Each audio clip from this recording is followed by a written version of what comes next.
Hello, you guys. Welcome back to my channel. How are you doing? I hope everyone's all right.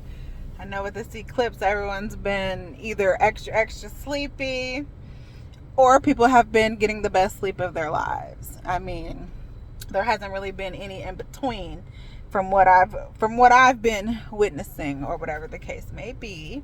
I just wanted to check in with you guys and let you know I have not forgotten you at all. My son's basketball season was coming to an end. I had to look for a job after getting out of the hospital, you guys. Like I said, with the weight loss journey that I've been going through, I was semi approved for the sleeve procedure, which I wanted to see if there was anybody on here that has gotten it or went through it.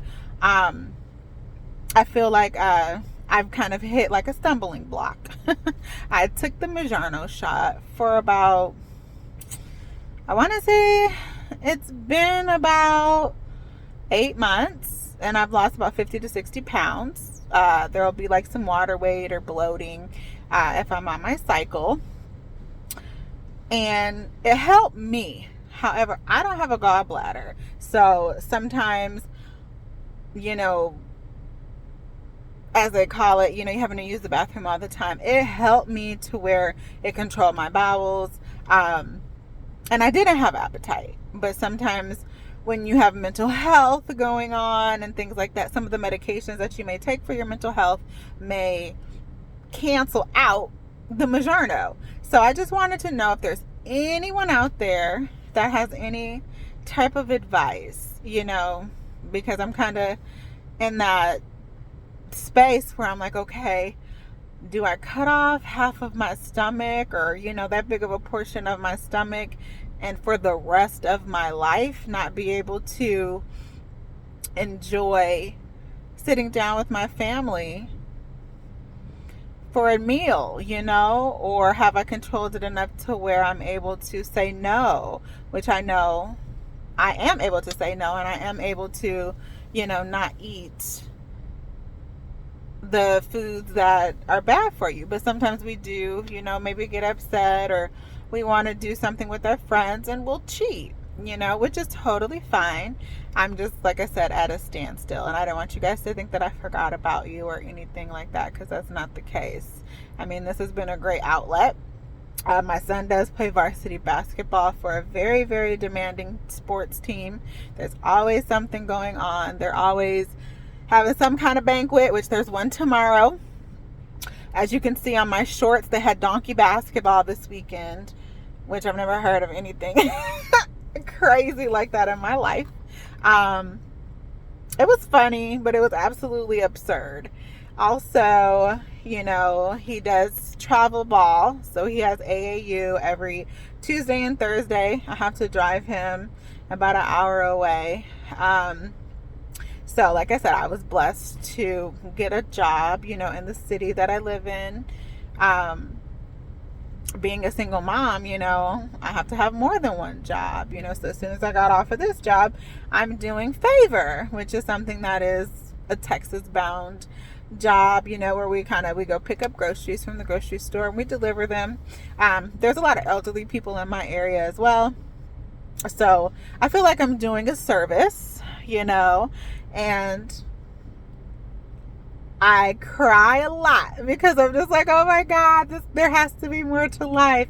But I mean, outside of that, I wouldn't give it up for the world at all. I need to be able to make some kind of money, make more money, so I can spend time with my mom, spend time with my sister, because we are about 45 minutes away from them. So it is difficult. It's really tough.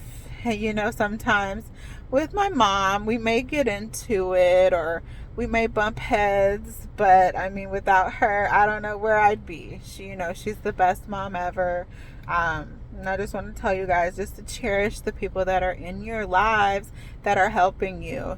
Don't burn any bridges. I feel like a lot of people burn bridges and they don't realize, like, hey, you may not need them right now, But later on in life, you are going to need them. You know, there's always something that you'll come back to those good people in your lives for. Just like if you're a good person, you know how people always come back to you and they need some kind of assistance with something, you know. And it feels good to help people when you're a good person. You know, I just don't, this point in my life, I cannot do negativity. I know I have a mouthpiece on me too sometimes. So sometimes I just am like, hey, I don't want to hear this crap. And I just have to disconnect the call no matter who it is. It doesn't matter who it is, you know, and if I can apologize, then I'll apologize. But at the time being, I'm just like, listen, I've had a whole totally huge breakdown. I don't want to do that again. I'm just trying to do the best I can for the circumstances that I have right now, you know. And I hope that this helps someone, because you're not alone. If you need any assistance, if you're going through PCOS, if you're going through mental health, if you're going through, hey, I'm a single mom, what in the heck am I doing? What am I supposed to be doing? How do I do this? You know, what path should I take?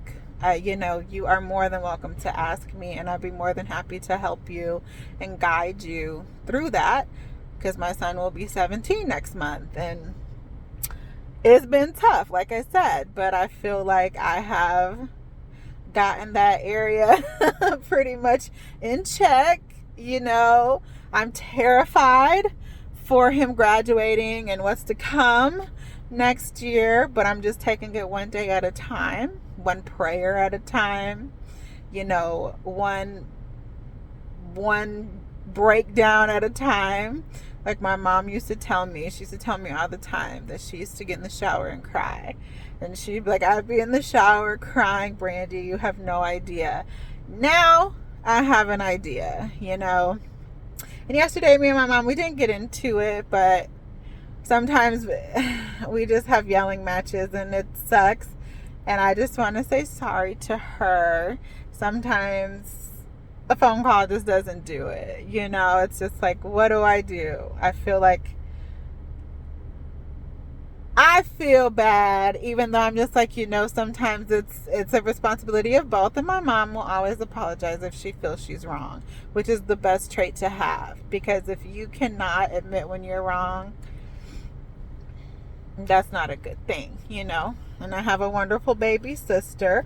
Guys, follow her on her channel. She's doing so good. I'm so proud of her. It's called That Girl Nell. She's awesome. She's amazing. I wanted her so bad. We're 12 years apart. And she's amazing. It's her and her little cat. And he's so spoiled. He's been here before 100%. So just some things to look out for. You know, I'll continue to take you guys shopping with me. If there's a specific store you want me to go to, I'm in an area where there's pretty much every store, every kind of store. If there's anything you want me to check prices on, if there's any questions you have about me and my son's life, the hecticness of it, just let me know. I'm gonna start showing more. I kind of back the camera back because I don't want to get too many people's kids in there unless I have their permission. So I'll be showing you guys some of their AAU games that I didn't really get last year. I'll be able to show you some games coming into this following season as well. I have a lot of footage. Once I figure out how to clip it all together, I'll do that for you guys because they're a really good team. And then myself, you know, just seeing the journey. Like I said, having this job, you guys can do it. Don't think you can't, because literally we were on the verge of, look, just being evicted and on the streets pretty much because we didn't have the help that we needed to have from his father. You know, I'm just gonna keep it a buck, you know. And it sucks, it really sucks, but I had to pull myself out of it and continue to have that good advice from my mom and, you know, my sister that have always been by my side and continue to be by my side, and continue to just keep pushing. Because if I would have stopped pushing at any moment at all, we wouldn't have a place to stay, you know. So I just want you guys to know that you guys are not the only ones going through HE double hockey stick. The whole world is going through it. Like my mom says, the bigger the house, the bigger the problems, majority of the time. But I am sorry that I've been MIA on you guys.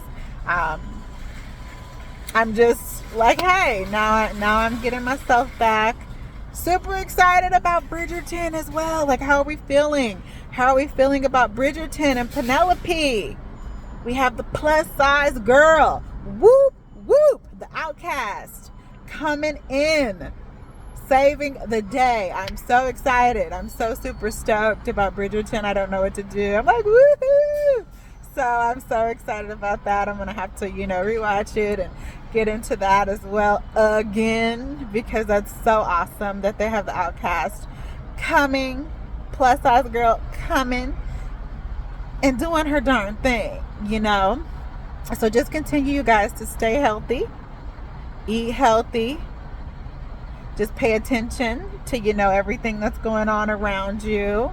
Absolutely love you, and I appreciate your guys' support 100%.